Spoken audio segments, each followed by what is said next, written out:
আসসালামু আলাইকুম। Different study ৭৫৩৭ চ্যানেলটিতে আপনাকে স্বাগতম। সাবস্ক্রাইব করে পাশেই থাকবেন। ধন্যবাদ।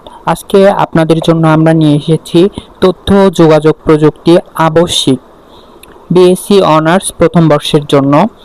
প্রথম অধ্যায় থেকে পরীক্ষার জন্য আমরা যে প্রশ্নগুলো সিলেক্ট করেছি তার মধ্যে প্রথম প্রশ্ন হচ্ছে সিস্টেম ইউনিটের প্রধান উপাদানগুলো বর্ণনা করো। ২ নম্বরে রয়েছে আইসিটি এর মৌলিক উপাদানগুলো আলোচনা করো। ৩ নম্বরে রয়েছে তথ্য ও যোগাযোগ প্রযুক্তি বলতে কি বোঝো। ৪ নম্বরে রয়েছে আইসিটির সেক্টরের ক্যারিয়ার সমূহ বর্ণনা করো।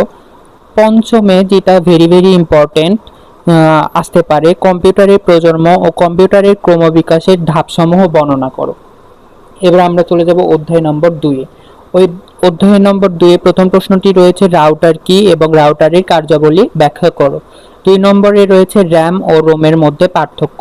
এটা 100% আসতে পারে, এটা ভালো করে পড়বেন। ৩ এ রয়েছে ওসিআর ও ওএমআর এর মধ্যে পার্থক্য। ৪ এ রয়েছে হার্ডওয়্যার ও সফটওয়্যারের মধ্যে পার্থক্য, এটাও আসতে পারে। ৫ এ রয়েছে কম্পিউটারের কেন্দ্রীয় প্রক্রিয়াকরণের বিভিন্ন অংশের বর্ণনা। সো আমরা আর একটা প্রশ্ন আছে ৫ নম্বর অধ্যায় থেকে, অ্যাপ্লিকেশন সফটওয়্যার কি এবং 4টি অ্যাপ্লিকেশন সফটওয়্যারের নাম লেখো। এটা 100% ইম্পর্টেন্ট। এরপর আমরা চলে যাব তৃতীয় ও চতুর্থ অধ্যায়ে। এখান থেকে রয়েছে ওয়ার্ড প্রসেসর কি, কয়েকটি ওয়ার্ড প্রসেসরের নাম লেখো। ২ নম্বরে রয়েছে রিপ্লেস ও ফাইন্ড এর মধ্যে পার্থক্য লেখো। ৩ এ রয়েছে চার্ট ও গ্রাফের মধ্যে পার্থক্য এবং ৪ এ রয়েছে সেল, রো ও কলামের মধ্যে পার্থক্য। এই পার্থক্যগুলো যেহেতু বারবার আসে, এই জন্য আপনারা পার্থক্যগুলোকে অনেক ইম্পর্টেন্স দিয়ে পড়বেন। ৫ এ রয়েছে ওয়ার্কশিট প্রিন্ট করার আগে প্রিন্ট প্রিভিউ অপরিহার্য কেন, উক্তিটি তোমার সাপেক্ষে বর্ণনা করো বা যুক্তি দাও। এটা 100% আসতে পারে, ভালো করে পড়বেন। তারপরে আছে মাইক্রোসফট অফিস কাকে বলে এবং মাইক্রোসফট অফিসের কাজগুলো বর্ণনা করো। ৭ এ রয়েছে এক্সেল ডেটার প্রকারভেদ এবং ৮ এ রয়েছে হাইপারলিংক কি এবং প্রকারভেদ ও গুরুত্ব। এটা 100% আসতে পারে। এরপর আমরা চলে যাব ৫ নম্বর অধ্যায়ে। ৫ নম্বর অধ্যায়ে রয়েছে প্রেজেন্টেশন অ্যাপ্লিকেশন এর ব্যবহার আলোচনা করো। যেহেতু আপনাদের আইসিটিতে প্রেজেন্টেশন মাস্ট ছিল, তো এই রিলেটেড একটা প্রশ্ন আসার সম্ভাবনা সবচেয়ে বেশি, তো এই প্রশ্নটা খুব ভালোভাবে পড়বেন। দ্বিতীয়তে রয়েছে স্লাইড ও প্রেজেন্টেশনের মধ্যে পার্থক্য, এটাও ভালোভাবে পড়বেন। ৩ এ রয়েছে টুলবার ও মেনু বারের মধ্যে পার্থক্য। এবার আমরা চলে যাব ষষ্ঠ অধ্যায়ে। ষষ্ঠ অধ্যায় থেকে আমরা 5টি প্রশ্ন সিলেক্ট করেছি। তার মধ্যে রয়েছে সাইবার অপরাধ প্রতিরোধে সরকারের ভূমিকা, এটা আসতে পারে।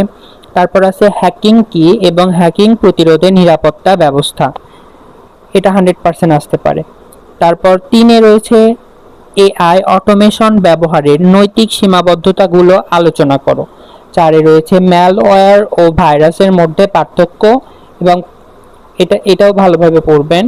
এবং ৫ এ রয়েছে তথ্য নিরাপত্তা হুমকি সমূহ বর্ণনা করো। এরপর আমরা চলে যাব সপ্তম অধ্যায়।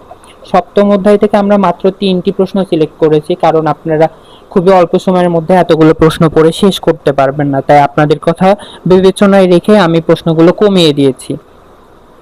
১ নম্বরে রয়েছে কপিরাইট কি এবং ডিজিটাল কন্টেন্ট সুরক্ষায় কপিরাইটের ভূমিকা আলোচনা করো।